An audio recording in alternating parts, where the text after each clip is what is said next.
바이든 날리면 사퇴. 마치 윤석열이 이긴 것 같이 보도되고 있지만 아직 끝난 게 아닙니다. MBC가 할 말이 없다면 판결을 받아들였을 겁니다. 그런데 반전이 시작됐습니다. MBC의 대반격이 시작된 건데 윤석열은 사실상 끝났다고 봅니다.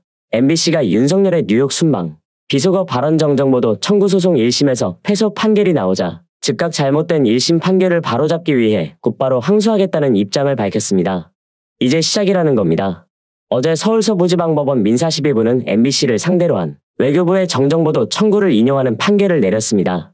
재판부는 피고 MBC는 이 사건 판결 확정 후 최초로 방송되는 뉴스데스크 프로그램의 첫머리의 진행자로 하여금 정정보도문을 통상적인 진행 속도로 1회 낭독하고 낭독하는 동안 위 정정보도문의 제목과 본문을 통상 프로그램의 자막과 같은 글자체 및 크기로 계속 표시하라고 판결했습니다. 선고 이후 MBC는 입장을 내고 당시 대통령의 욕설 보도는 보고 싶은 것만 보고 듣고 싶은 것만 들은 결과가 아니었다. MBC 기자의 양심뿐 아니라 현장 전체 기자단의 집단지성의 결과물이었다고 즉각 반박했습니다. 이어 MBC뿐 아니라 140여 개 다른 언론사들도 같은 판단에 따라 대통령 발언 논란을 보도했다는 사실이 이를 입증한다라고 밝혔습니다. 재판부가 과연 객관적이고 법리적인 판단에 따라 내린 판결이라고 할 수 있을까요? 외교부를 두고는 대통령 개인의 발언에 대해 정정보도 청구를 할 정당한 법적 이익이 없을 뿐 아니라 재판 과정에서 MBC 보도가 허위라는 점을 제대로 입증하지도 못했다라고 지적했습니다. 윤석열과 정부의 손을 들어줄 이유도 타당하지 않다는 겁니다. MBC는 이어 서울서부지법 민사합의 12부가 정정보도 청구를 인용한 판결을 내린 것은 대단히 유감이라며 대법원의 판단과 배치되는 판결을 MBC는 받아들일 수 없다는 점을 분명히 한다. MBC는 잘못된 1심 판결을 바로잡기 위해 곧바로 항소하겠다라고 강조했습니다.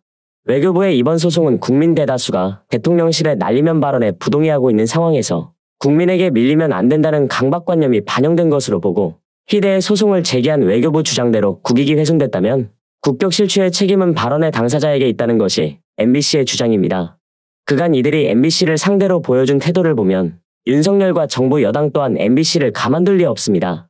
어떻게든 바이든 날리면 사건을 유리한 쪽으로 끌고 가려는 모습이 보이는데요. 반면 MBC의 김건희 관련 보도에 대해서는 말을 아끼고 있습니다.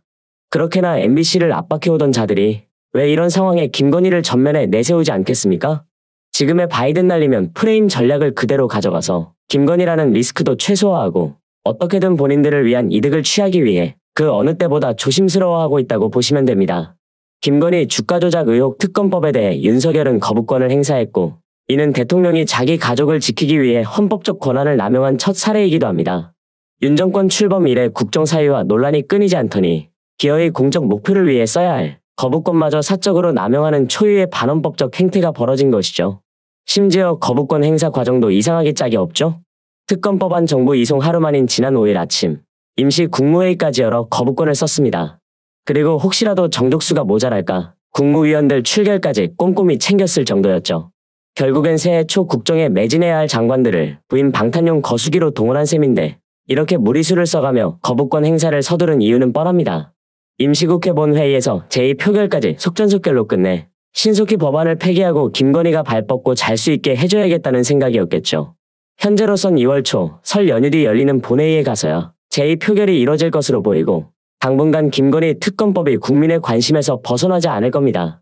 더구나 지금은 김건희가 주가 조작에 개입했다는 의혹이 더욱 짙어지고 있죠.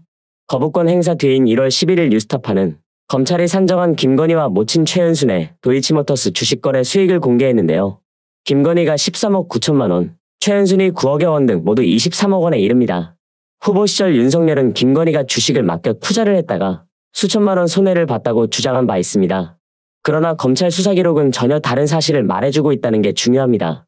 윤석열 정권에서 공범 기소를 담당한 서울중앙지검이 윤 정권 출범 7개월 뒤인 2022년 12월 30일 도이치모터스 주가 조작 사건 1심 선고를 앞둔 재판부에 제출한 마지막 의견서에 담긴 내용이 대표적입니다. 그런데 이런 사실을 알고도 검찰 조직은 김건희 수사에 착수할 기미조차 보이지 않고 있고 검찰 수뇌부가 용산 눈치를 보며 정황과 증거를 뭉개고 있기 때문이 아닌지 의혹이 더욱 커지고 있을 뿐입니다. 이 때문에 더더욱 특검이 필요한 거고 윤석열 또한 거부권을 행사하면 안 되는 이유죠. 지금 정부는 김건희 특검법에서 김건희라는 이름을 가리고 도이치 특검법이라고 부르는 식으로 김건희를 어떻게든 숨기려 하고 있습니다. 김건희를 얼마나 지켜주고 싶으면 이 정도로 치졸하게 나오는 건지 모르겠습니다. 앞서 바이든 날리면 사건과 같은 이슈는 본인들이 공격적으로 먼저 얘기를 꺼내면서도 김건희와 관련해서는 동문서답을 하거나 언급 자체를 피하고 있으니까요. 아예 처음부터 없었다는 사람이라는 듯 아주 기를 쓰고 있죠. 평소 공개 행보를 즐기던 김건희가 사라진 이유도 여기에 있습니다. 김건희는 지난해 12월 15일 네덜란드 순방에서 귀국한 뒤 1월 12일까지 28일째 공개석상에 얼굴을 드러내지 않고 있는데요. 특검법이 최대 이슈로 떠오른 시기이고 당분간 조용히 지내며 국민 관심이 식기를 기다리는 것으로밖에는 안 보입니다. 그러나 이런 식의 얄팍한 대응으로 특검을 바라는 민심을 되돌릴 수 있을 것이라 생각하는 것 자체가 국민들을 대놓고 무시하는 것 아니겠습니까? 물타기로는 특검 민심을 희석할 수 없고 제2부속실과 특별감찰관은 당연히 필요합니다. 다만 둘 다 처음부터 있어야 했는데 윤석열이 지금까지 이상한 고집을 부리면서 폐지하거나 미적거린 탓에 모든 시기를 놓쳤습니다. 제2부속실은 지난 대선 기간 김건희 관련 각종 의혹이 불거지자 폐지를 공약했는데 이게 면피용 아니면 뭔가요? 실제로는 폐지 부작용만 두드러졌다는 것을 대통령실 직원들은 아무도 모르는 겁니까? 지금은 제2부속실 대신 대통령을 보좌하는 부속실과 비서실에서 배우자 보좌까지 함께 맡고 있는 구조입니다. 대통령실 홍보와 순방외교 기능 등도 대통령과 배우자 보좌가 뒤섞여 있고요. 대표적인 예로 실제 대통령실에서 배포한 사진의 경우 김건희가 윤석열보다 더 돋보이게 촬영, 편집된 사례가 적지 않았고 김건희 라인 소리를 듣는 인사들이 부속실과 비서실의 여러 주요 포스트를 장악하고 있다는 뒷말이 나오기도 했을 정도입니다. 그런데 이제 와서 여당은 특별감찰관 추천을 특단의 카드나 되는 양 내세우고 있습니다.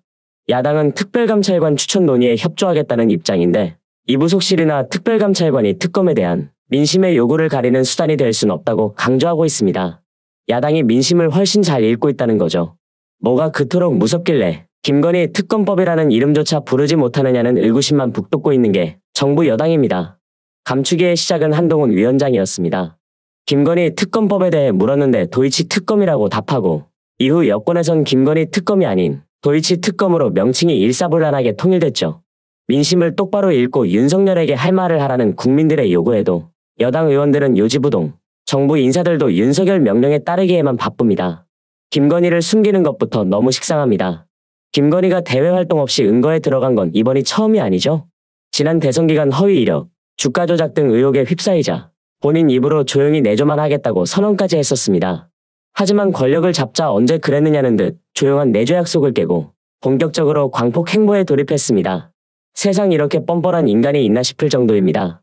그러다 2022년 7월 스페인 마드리드 나토 정상회의 순방에 공적 자격이 없는 민간인 지인을 대동한 것이 드러나 비선 동행 논란에 휩싸이며 여론의 역풍을 자초했고 20%대까지 떨어진 윤석열의 낮은 국정 지지율까지 맞물리자 한동안 또 공개 행보를 자제하는 듯했습니다. 하지만 2023년이 되자 1월 11일 대구 서문시장 방문을 시작으로 이전보다 더 시끌시끌한 공개 행보를 재개했고 그러다 지금과 같이 또다시 숨기 작전에 들어간 겁니다. 국민들을 바보로 아는 건데 이 덕에 총선에서 확실한 참패를 할 거라고 봅니다.